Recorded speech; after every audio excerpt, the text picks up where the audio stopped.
Good afternoon or good morning, depending on your time zone. Welcome to all of you who are joining us. Thank you for investing your time in this conversation and the work of our whole lives. We know your lives are probably very busy. We're glad to be part of this conversation with you, focused on tips for selecting fantastic facilitators. My name is Kelly Burd, and I am standing in for Amy Johnson, who is coordinator of our whole lives with the National Office of the United Church of Christ. I'm a local church pastor in Cleveland, Ohio, and was on the national staff before this as a program staff who supported our whole lives and shared that work with Mike Schoenemeyer in an interim period before Amy came on board. But I'm a trainer and facilitator for all ages, particularly more experienced with the K-1 and 4 to 6 grades. So glad to be here. Want to extend a word of thanks to Andrea Burse, who is a program assistant in the National Office of the UCC, who works with Amy and is supporting our tech needs today. So thank you to you. And Melanie? And I am Dr. Melanie Davis. I am the Unitarian Universalist Association's Our Whole Life Manager, and on all levels, OWL Trainer and Trainer of Trainers. And we welcome everybody today. Kelly, you have some opening words for us? I do. I'm going to share a blessing by Jan Richardson and thinking about the role that the facilitator plays in that kind of mending of the world work and facilitating human growth and development and self-understanding. Before I do that, I want to just affirm here that participants watching this are muted, but you can introduce yourselves, as I see some of you are already doing, greeting one another and introducing yourself by the chat function. At points where you have questions, you can post those questions. There's a section for that as well, and we'll try to respond. So some words to center ourselves as we think about this sacred, important work that we share. Blessed are you in whom the light lives, in whom the brightness blazes, your heart a chapel, an altar where in the deepest night can be seen the fire that shines forth in you, in unaccountable faith, in stubborn hope, in love that illumines every broken thing it finds. That was lovely, Kelly. Thank you very much. I wanted to explain, we're going to be talking about ways that you can look for facilitators, and we're going to be leaving 10 or 15 minutes at the end so that we can just talk with folks on this webinar, answer your questions. So if you have something pressing that is about exactly what we're saying in the moment, feel free to put it in the question box, but know that there will be ample time at the end as well. So today we're talking about selecting our whole lives facilitators, and it might seem a little strange because, hey, who's running an OWL program right now? But the reason that Amy and I felt that this would be a good topic is because we know that this is a high pressure time for everybody who's associated with OWL programming. Parents want to get their young people in programming. Congregations are wanting to, and churches are wanting to offer programming, and places all across the country are opening up at different times. So we just want to help you think ahead so that you can get a jump start by getting your facilitators trained so that when it is safe to open up your in-person programming, you're raring to go. The UCC and the UUA honor congregational and church polity and agency. So we are not telling you when to open not to open, but we do want you to make informed decisions within consultation or taking the advice of your local health departments, the state, as well as the CDC. Andrea is putting in some links in the chat that offer information both from the UCC and from the UUA. There's guidance on what to do in the meantime, you know, how to consider whether to open up. I will say that Reverend Susan Frederick Gray of the UUA, and I'm speaking only for the UUA now, she recently affirmed that our highest values and commitments call us to refrain from in-person gathering until the COVID-19 pandemic is controlled. We invite you to think of your congregation as primarily digitally connected with small in-person nodes that can grow as the pandemic subsides. And again, your congregation will be making its own choices. So while we wait to begin our in-person programs, you have access to curated resources. A lot of you attended last month's program with Robin Slaw on the parents and caregivers as sexuality educators, so you can take advantage of that. Amy and I have curated a boatload of resources that are on both of our OWL pages for sharing with families and adults. Also, we have created suggestions for adapting Our Whole Lives 7 to 9 for online use, much shorter, 18 sessions at a half an hour maximum. And again, we'll remind you that you don't use the OWL name if you use that adaptation. Right now, Amy is field testing an adaptation for 5th graders. And once that field test is done, and so far it's going great, then she will be posting those suggestions for adapting that curriculum. And of course, one of the best things that you can do right now is just create a safe, welcoming space online for children and youth and families without the pressure of having to do anything like they do in school. One of the exciting things that we're going to be doing is that I'm going to get to that question in the question box in a second. One of the exciting things that we're doing right now is we are loading a secondary, that's the 7 to 9 and 10, 12 facilitator training course online. We already have all the congregations and churches that we need to participate in the small pilot test. And then using that feedback, we will finalize it and then open that up to other folks later in the summertime. So we're very excited about that, but we don't need any more field test participants. One of the things that Kelly and I are going to be talking about today is that when we do offer online training and you send folks to it, you'll have a greater responsibility in terms of selecting people and supervising them as they actually facilitate, because our trainers aren't going to be able to do the same type of assessment online that we normally do in person. And Kelly is going to go into some detail about what that means, but a variety of aspects that we look for as trainers, you're going to need to look at. And you might be thinking, well, I don't know, I haven't seen these people for a year. We've been in shutdown mode. So part of it is remembering how you related to folks before. Part of it is asking around. And Kelly and I were just talking before we went live today that if you have social groups or game nights or any kind of youth groups that you're offering now, maybe invite the people that you're thinking of asking to be facilitators into those settings and observing how they relate to the young people and to the parents. So that will be great. And I just wanted to make one more note before Kelly and I dive into the nitty-gritty about selection. And that is that when we train people online, they will be approved provisionally.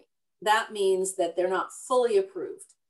They will need to be supervised by both somebody who's been trained in person, a facilitator who's been trained in person, and you, if you're a program coordinator or whoever is coordinating the program.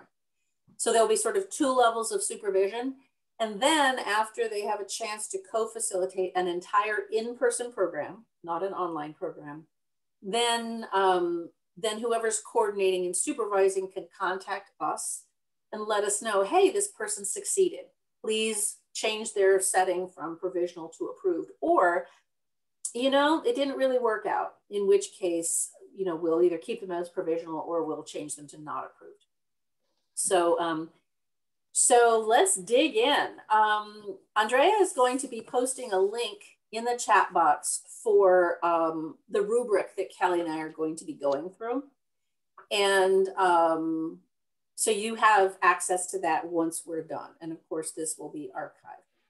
I did want to answer a question in the question box, which was, oh, it disappeared. Let's see, where was that question? Maybe it was in the chat box. Are the resources for parents that I'm mentioning still available? Yes. Wherever you registered for this webinar, either on the UCC OWL page or on the UUA OWL page, on UUA, it's under the Facilitators resources area. That's where all the archived webinars are. And there's a document called When You Can't Do OWL Online, Do This. And that's where you can find all the at-home resources, including a link to the wonderful newsletter that Amy produces for everybody. So you can get that link there. So Kelly, why don't we get started talking about these qualifications that we're looking at. So the first one might seem obvious, but that's a real commitment to comprehensive sexuality education that is values-based. Meaning that it's not like a school program that is just, here's the facts. As many of you know, we have the OWL values of self-worth, responsibility, sexual health, justice, and inclusivity. And while you might not go through that laundry list with people ahead of time, they're going to do that in a training. But, you know, keep an eye out on how the person is interacting, how they talk about the OWL program, what they're saying is their interest in providing this, and be alert for if they say, well, you know, I'm okay with talking about X, Y, and Z, but this, you know, OPQ thing, that's not for me. Really look for people who are interested in the whole curriculum.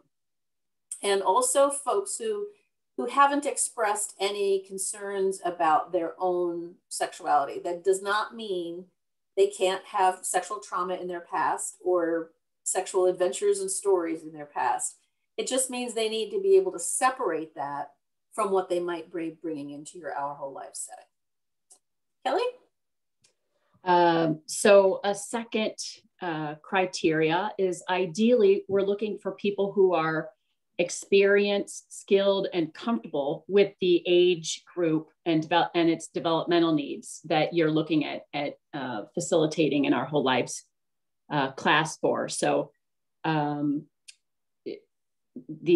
facilitator ideally can relate to the kids, the students, be a welcoming, encouraging presence, facilitate conversation by asking open-ended questions, be willing to facilitate the activities within comfortably and confidently in ways that facilitate learning and kind of a non-judgmental conversations to make it a safe space. The facilitator within that criteria needs to use sexual terminology and age-appropriate language with comfort and ease. Kids learn, you know, students learn what's taboo or they suspect is taboo by not only people not talking about it, but the discomfort they might see of someone who seems to be in pain when they're talking about a topic. So being able to talk with the students as easily about aspects of human sexuality and body function and body part names, those things are really important because they convey that there is no shame in that. That's an important part of the education process and growing in our understanding. We want them to convey warmth and a sense of humor and maintain appropriate boundaries. So that skill might be seen in someone who's got the maturity to not feel like they need to be the cool teacher and, kind of take side steps, make references to their own sexual experiences. I think that comes up, kind of cross-section in everything we look for is that boundary keeping. And also something from my experience is that you want to watch for the use of sarcasm, which adult to adult is one thing, but particularly when you're teaching something, even a good teacher or facilitator can sometimes want to lean on that as a crutch, making a sarcastic comment to someone who's maybe they should just directly kind of gently call out on a behavior or activity that's distracting to the class. So someone who, again, has some skill and comfort level with that particular age group. Thank you. Another thing that we encourage you to look for is anti-bias awareness. And, we're aware that everybody is on a different place on their journey in terms of learning about anti-bias, anti-racism, anti-oppression. But in your conversations with this person, and you can actually interview people who are interested in being facilitators. Don't just accept their inquiry, but really interview them. Are they committed to inclusion? Are they committed to learning about the impact of race and ethnicity and sexual identity and orientation on someone's sexual experiences? We're doing this in terms of a review of the entire curriculum. And it doesn't really matter how good and the curriculum is in its anti-bias approach and anti-oppression approach if the people who are facilitating it don't share those opinions and that commitment. So, are the facilitators or are the people that you're considering people who hang out with diverse people? Do they speak comfortably about their sexual orientation and sexual identity and gender identity and expression? Are they welcoming and inclusive when when church policies are being created? So you can look for subtle signs as well as overt things that people say. And that's really important because we can't have a welcoming and inclusive learning environment if the facilitators can't bring that up from their own hearts and souls. Kelly? Thanks, Melanie.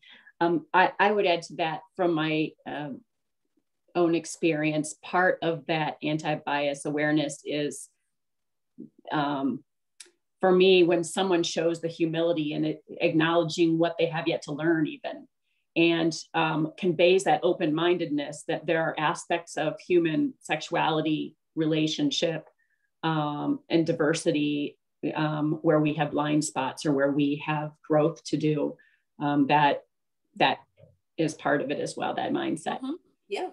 An advocate, ideally, a good facilitator will be an advocate for sexual health and safety. So not only bringing the knowledge and skills for facilitating the learning process, but the kind of person who has the ability that's important in as a sexuality educator to recognize and report any concerns around suspected abuse. These conversations around boundaries and relationships come up in the course content, in the curriculum, and in the program. And so facilitators must be willing to readily support your church or organization safety abuse policy and follow your state or province's process for reporting and investigating an alleged abuse. Sometimes you'll have, a lot of times in our trainings, we'll have people who are teachers in public or private schools and have been through that preparatory process and kind of more readily know that, but someone willing to teach the class needs to understand that that's a part of their role. And it's inherent in the role of a sexuality educator, and be willing to do that. You know, I would build on that, Kelly, by saying that one of the things that we talk about in training is just what Kelly was saying. You know your policy, not only your organization's policy, but know the state or province policies that they're responsible for as a mandatory reporter. But if your congregation or church doesn't have a policy, that really makes it challenging for the facilitators to know who to turn to.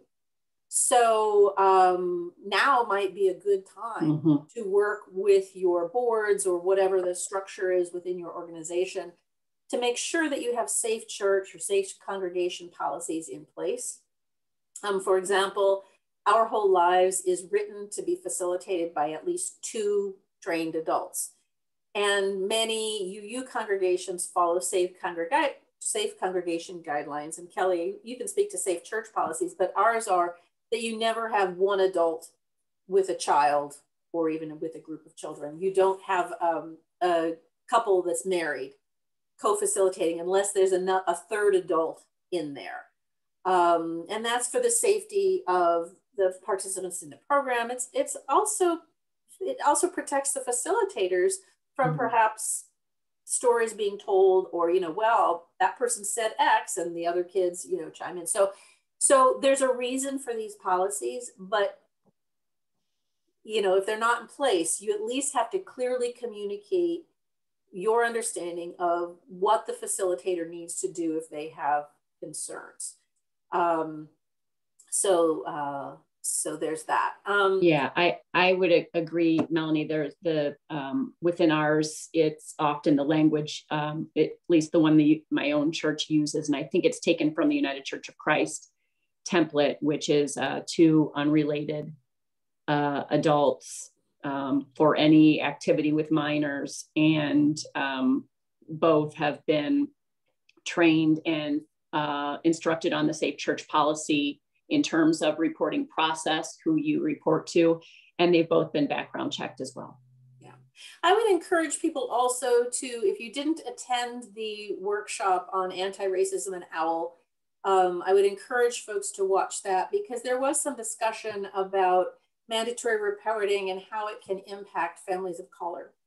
And, that goes back to understanding that different families have different dynamics, different ways of relating to each other. And it's not that you don't report, it's just that you want to take some, cultural differences into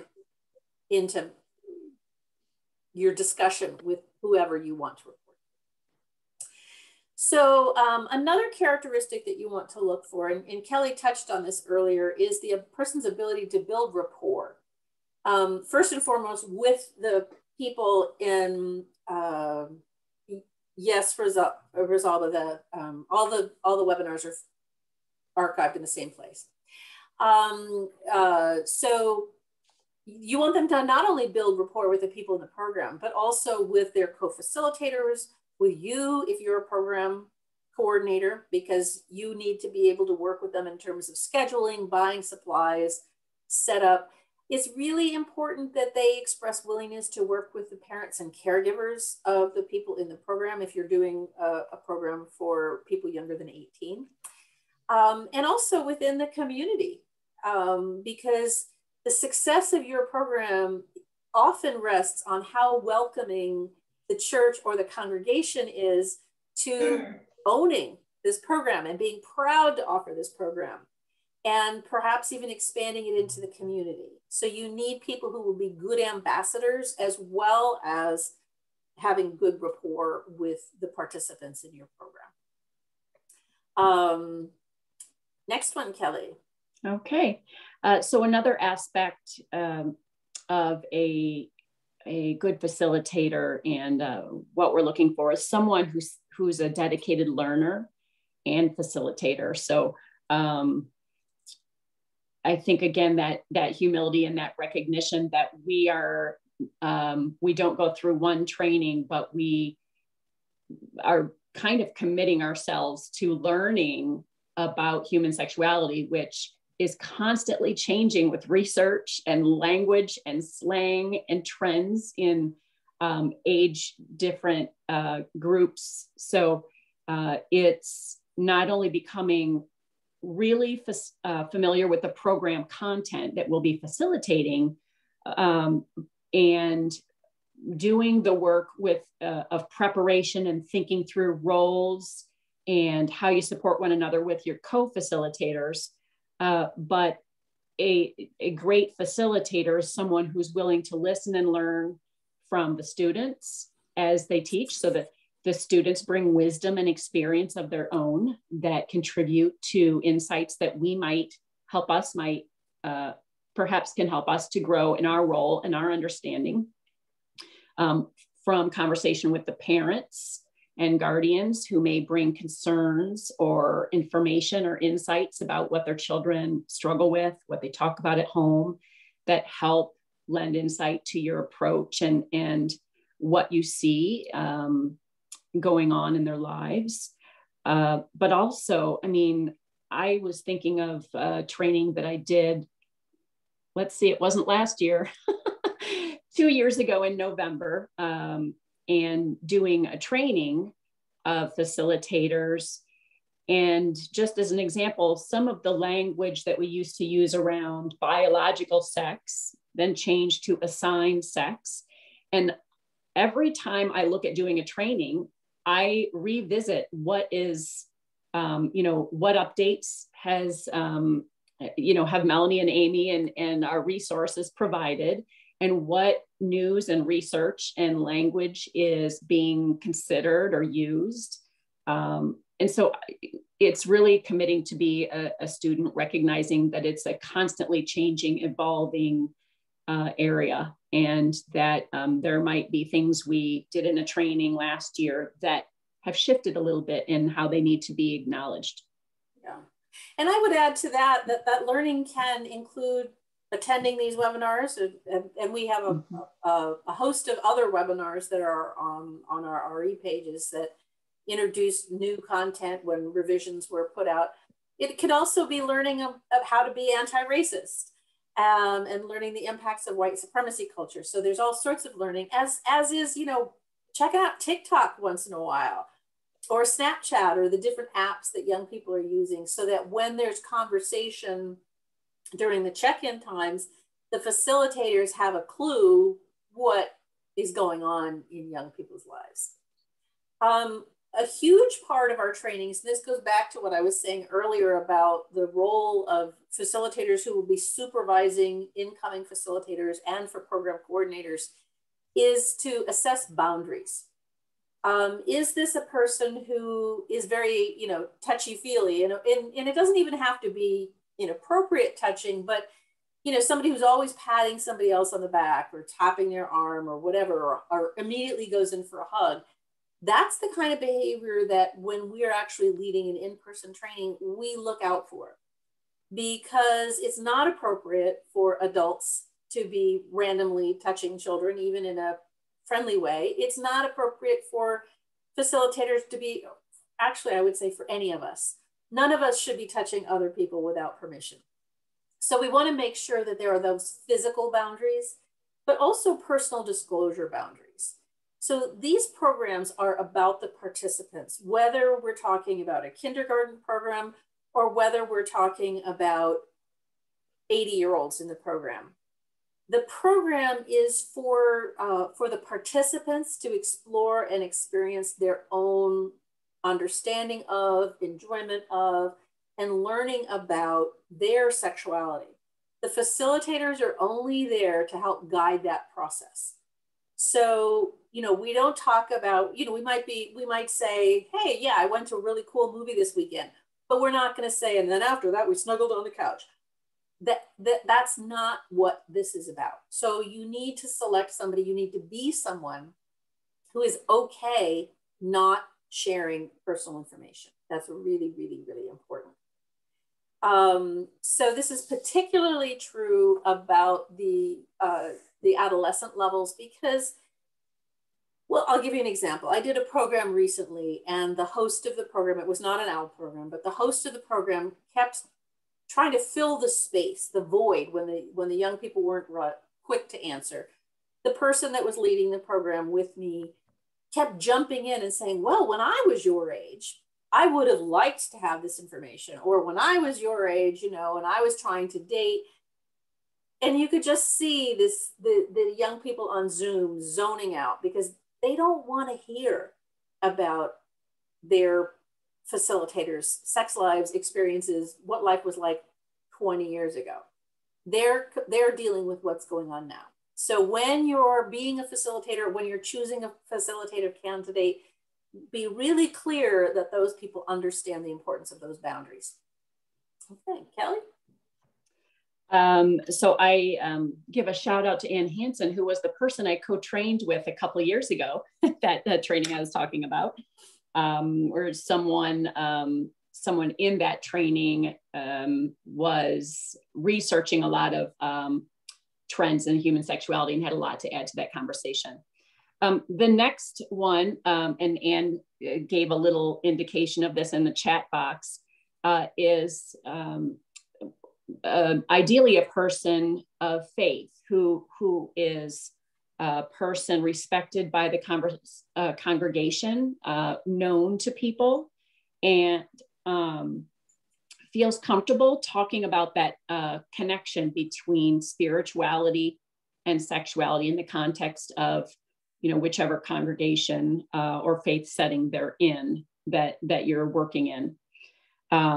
Ideally, they're aware of their own kind of spiritual or religious grounding and have an ability to articulate and connect those program values with their religious principles and religious traditions. I would say that's important. Even if you're doing in a community setting where technically you're offering a secular program, often the people who are participating in your program are from varied faith traditions. Some might not be actively practicing a faith, but some will be. And so being able to understand your own positionality and welcome other people to bring their ideas, thoughts, cultural messages, that's part of what Kelly was talking about as well. So Kelly, I would invite you to talk about some of the experiences that you've had as a trainer in terms of what we're looking for and how this dynamic works. Yeah, sure. I was thinking about, I'll kind of start with a couple of areas where I've seen red flags around some of the topics we've named, and where I've seen like really great facilitation characteristics that live up to this. So one area where red flags, in my experience, has shown up most often, and it's not often. Let me begin by saying that when we do a training of potential facilitators, we've already communicated to the people or congregation members, sending them some of our hopes for what they're looking for when they send someone. So they'll have had the kind of information we're talking about now, ideally. And so we go in hoping that everyone's going to pass with flying colors. We want everyone to succeed because that means the program is going to be great and succeed. So we're rooting for you, new facilitators that you choose. Where I've seen red flags probably most when I've seen them has been the people who, someone who brings in unresolved issues around sexual trauma, either of their own that keeps coming up in the lesson and conversation, whether it's relevant and on topic to what we're talking about or not, which tells me that there is some unresolved pain and personal kind of baggage to process in a safe space, but not as a facilitator with a class. And sometimes that unresolved baggage, I know at a training again that I shared with Anne, sometimes it can be around trauma that they know someone else has experienced, and their concern, that kids be safe. So that can impact the language or the extent of kind of warnings around boundaries that isn't necessarily in the curriculum.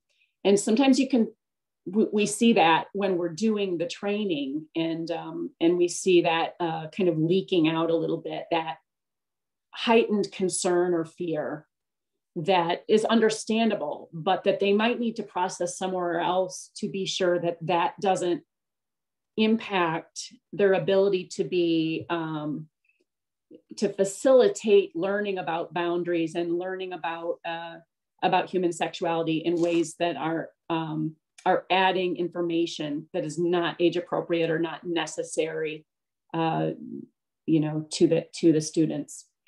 I would say that I have seen that also with gender identity. I have had folks in training who were super sensitive to the information that we were talking about in terms of gender identity. And it actually related to the facilitator candidates not having fully processed their own evolving sense of gender. So they were, really argumentative about, well, you can't say this, you can't say this, and say, well, we can actually. And, it was a very awkward situation because they had so much of their own personal work to do. So, so it's not that people cannot have complicated histories. They just need to have a handle on them so that they can separate their situation from what they're working with. Right, absolutely. Kind of a mindfulness of what our own stuff is. Nobody's without stuff. And we're constantly evolving in different phases of life ourselves. So I think also what you mentioned earlier around boundaries, Melanie, the other red flag I've seen is a kind of an attitude of self-certainty and expertise that conveys that someone wants to rely on their own personal experience-based knowledge, and that sometimes can cut them off from that openness we want facilitators to have, to recognizing that what each of us have lived is not the only story or reality of human sexuality. And so that kind of, I'm the expert, or let me tell you what I know from this, is not an ideal mindset to have. And that can come out with even just the openness that we talk about, for example, with diversity of culture, diversity of race, diversity of geography, and diversity of sexual orientation, gender identity, and expression. We also want to be mindful that sometimes we have the opportunity to work with another facilitator who may be one UCC person, one UUA person, or a UCC person and maybe an American Baptist person, like that. It could be different interfaith or ecumenical partnership, and it can be, when it's done well, it's a beautiful thing, because you see the diversity and scope of perspectives coming into the conversation and connection around spirituality and our sexuality. And when it's not done well, sometimes we can see the mindset of a potential facilitator who says, well, if you're going to use that language in your opening thing, I'm going to have a problem with that. But the mindset of appreciating diversity can ideally extend into all those areas where I know who I am and it's different from you are. And I'm going to give you space to articulate something that is of your experience, and understand that there are different, kind of hold a safe space for the different traditions that are represented. So I think that's one of the things that I have, I'd say probably, 98% of the people who go to trainings are approved. So when somebody is provisional, it's not necessarily a bad thing. It's just, here are some things that you could work on while you're being supervised. And, almost all the time after that one year of additional work and supervision, they're great. But sometimes things just go awry, and I have failed people who were really angry, who couldn't control, who just kind of flew off the handle when somebody would step in and call them out for, saying something that was a microaggression, or insisting that something that everybody in the room knew was wrong and they were insisting that it was right. That kind of temperament is something that we want to assess also. And what we do when we train people is, throughout the training, if the trainers observe something that seems to not be working right, either they're easily distracted, not that there's anything wrong with people fidgeting or getting up and walking around, but if they're clearly not paying attention to what's going on in the training, and they're not participating, or they're leaving the room a lot, or they're saying things that are disclosing too much, we will pull them aside, and both trainers will talk to that person privately and say, here are some things that we're observing. How about if the three of us work together to figure out next steps so that we can, improve your facilitation skills? And then what we look for is, over the course of the rest of the training, is that person showing us any kind of growth in their ability to maintain their calm affect, or be engaged, or to participate, or whatever the situation is. But we need to see some progress. And if we don't see any progress, then by the end of the training, we will then make a decision. And we will always let program coordinators know what's going on. So if they're approved, great, they'll get a certificate in the email and they're good to go. If they are either approved provisionally or they're not approved, the trainers will call whoever sent them to the training and discuss what some of the concerns were, maintaining as much privacy as we can. But so that if you're the person who sent them, and we acknowledge, it's embarrassing for the participant if they're not approved.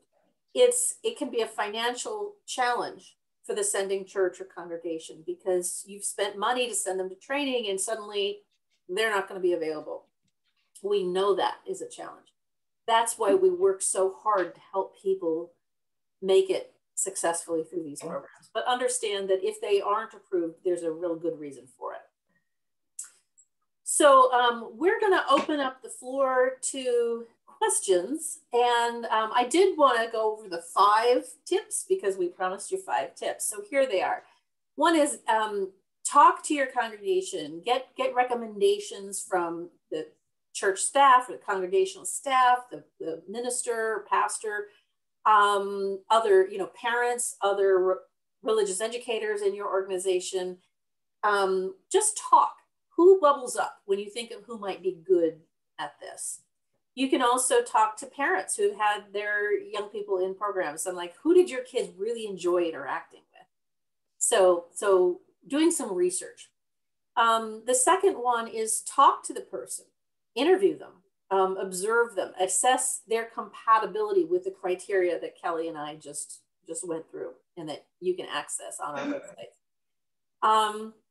Really important thing is make sure that they're going to be available for not only all of the training, because they can't miss any of the training hours, maybe an hour if they get sick, but they have to attend the entire training.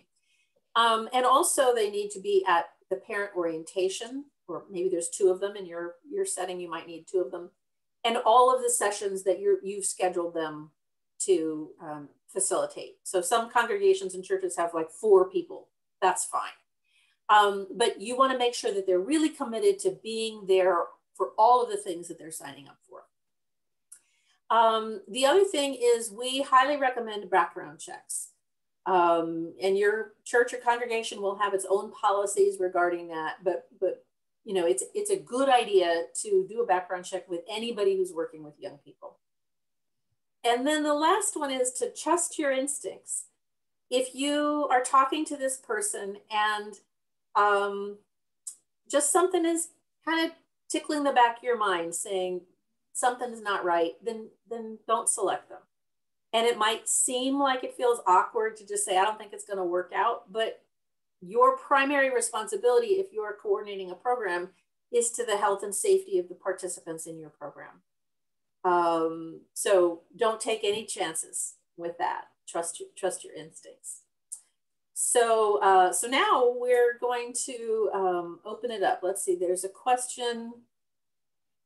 Is there an example of something one considers you can or cannot say regarding gender identity? I'm going to guess that that means like, can someone express their own gender identity? There aren't a lot of occasions when we have to do that, but sometimes, you know, it can be helpful if you have young people struggling to understand what is transgender. And if you're somebody who is trans and you're comfortable sharing that, then maybe you can be a role model, right? So that's okay. But what we don't want people talking about is, you know, the intimacies of whether they're on hormones or whether they've had surgery or who they had, you know, anything about anybody, who they're having sex with, whether they're on Tinder. You know, we really don't want the program experience to be about the facilitators. It's focusing about the young people. So we might say, you know, if there's a question in the question box that's, what is your gender identity? The facilitator can turn that around and say, you know, I'm curious about that question, because what does it mean when we ask? When we don't just accept somebody at face value, what does it mean when we feel we have to know that information? So we can foster a discussion that puts the learning back on the participants as opposed to making it about the facilitator. Ellie, did you have anything you want to add regarding that? No, I don't think so. I'm seeing another question on the kind of background checks. I don't know what Corey checks are. So what I would say is contact your, if you have a legal counsel or a board for your organization, if you, like for Unitarian churches, we often use Church Mutual Insurance, and they have great videos and resources regarding how to ensure safety. So rely on those resources. Somebody's asking again about yes, all of our archive webinars are in the same place. I put the link earlier. Interview questions recommended. I would look at the rubric that, you know, that's on the website that we linked to earlier, the recommendations that we just talked to, and build questions around there. Every situation is going to be different. You know, a congregation in Ohio where Kelly might be different from a congregation in New Jersey where I am. So, you know, and your level of understanding of who that person is might change the questions that you ask. So, or the age group that they're working with. You know, Kelly mentioned that her experience is mostly with the younger grades. Mine is mostly with the middle school and older. So, you know, depending on who they're going to be working with, your questions are going to change. In terms of pronouns, absolutely, Judith, people can share their pronouns. Mm-hmm. I would add the question about pronouns. I think it's increasingly being used in businesses and congregations. So it may be something that's familiar to students of various ages, including some of the younger ones. If not, it's a chance to model and explain what that is that we get to choose. Mm-hmm. Yeah. And I find with larger groups, I just have them wear name tags that have the pronouns on them. And, you know, even if little children don't know the facts of grammar and what is a pronoun, you know, it's easy enough to say, well, if that's, you know, Paula, and Paula, you don't say Paula's name, how would you refer to Paula? How would Paula want you to refer to her? You'd have to ask Paula.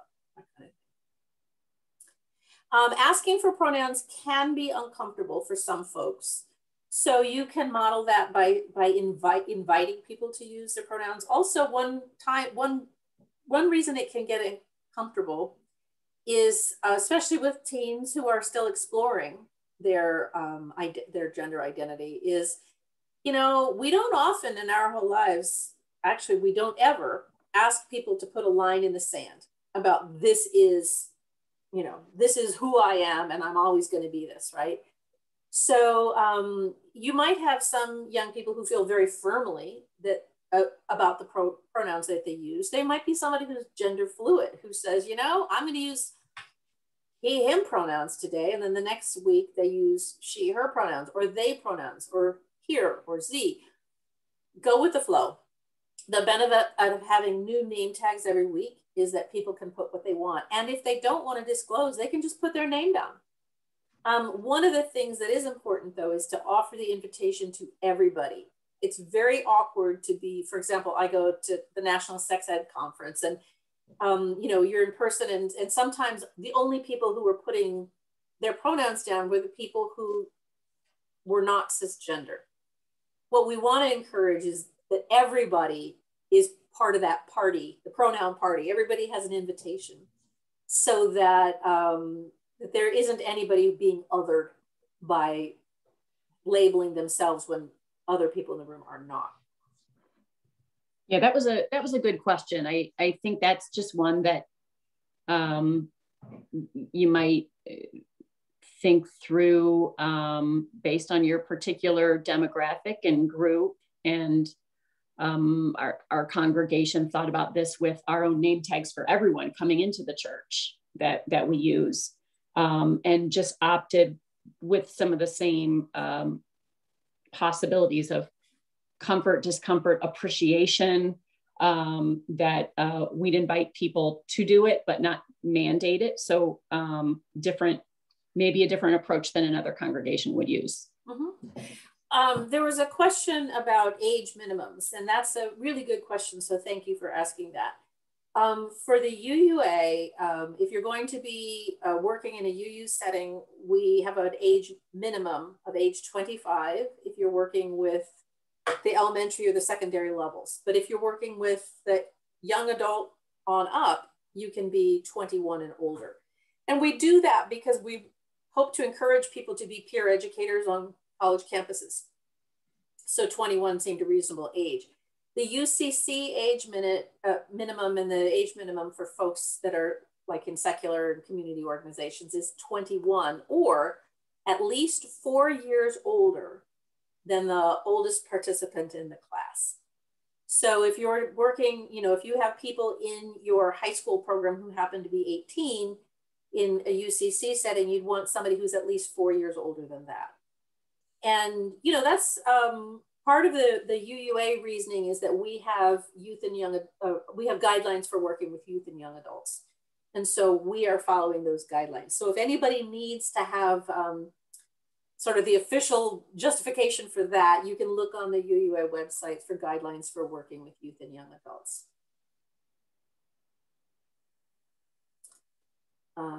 Any other questions that people might have?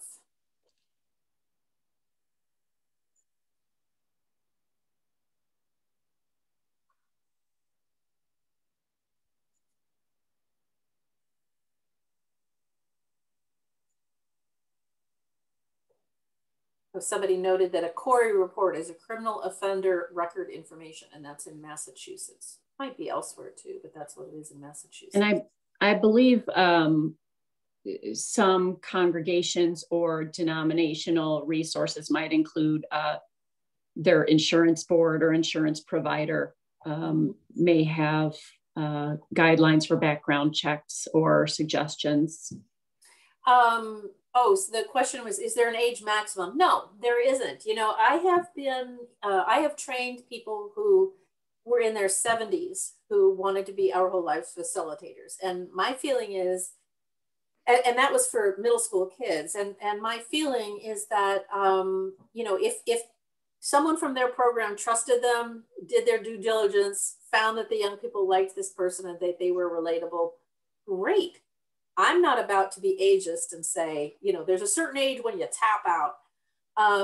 Robin Slaw, who's a DRE, mentioned in the comments that millennials can be great because they can, you know, relate really well with the younger people. You know, I think some of that is personal too. You know, you can have a 60-year-old who is up on TikTok and all the different apps. It just depends on the person. But no, we don't have any recommended age maximums. I don't, Kathleen Paulson, I don't understand your question. UUA for youth. I don't know.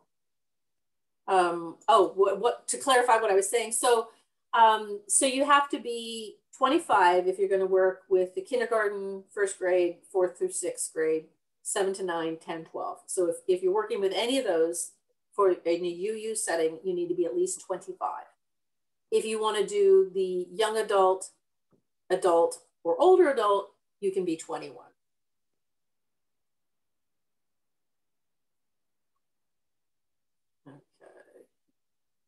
There was a question about how to support BIPOC people, Black, Indigenous people of color to become facilitators. That's really, you know, that comes from the congregational and church levels. Who do you have in your congregation? How are you helping integrate people into your congregation and your programming so they can get to know people? Are you inviting them to participate in your youth group so they can be comfortable with the youth? So it's really a matter of making sure that everybody has equal access to getting to know everybody else and getting comfortable with everybody else. In terms of the finances of it, most congregations pay for folks to attend trainings so that the financial burden is not on the people who are also going to be volunteering so much time to the program later on. So as long as the church and the congregation can afford to do that, you know, that's another way to support all of your volunteers. I don't know, you know, we are, like I said, we are doing a review. Actually, next week we're starting our review with a team of Black, Indigenous, and people of color to work with facilitators from the UUA and the UCC to have a discussion about where we can improve our whole lives. And we're going to, Amy and I are going to be listening to that dialogue and infusing the feedback that we get from those BIPOC facilitators and trainers and community folks into not only the curriculum as we do revisions, but also into our trainings. And that's another way that we can support facilitators of color by helping acknowledge some of the struggles. For example, I had a training that there was a Black woman who was upset when we referenced Planned Parenthood because Planned Parenthood's history has not been kind to Black people, and the field of gynecology itself has been horrible in terms of being built upon Black bodies. So we have to acknowledge that. And so going forward, we will do that, and we can do that in trainings as well. So there's a lot that we're working on to be more supportive. Melanie, I'm going to have you respond to this, but the thought that when I was working with the training, the hope that any two facilitators would ideally be embody some diversity between themselves. So not only like the bare minimum of two unrelated adults who are trained, but also some diversity, maybe of sexual orientation, gender identity, racial, ethnic diversity, maybe age diversity, but two different people. I don't know if there's more you might say about that. But yeah, that's what I mean, it used to be male and female, find one of each. And yes, we know that that's not going to work anymore. So as much diversity as you can get. And maybe it's somebody from, you know, your UU congregation, somebody from the community or the local UCC church.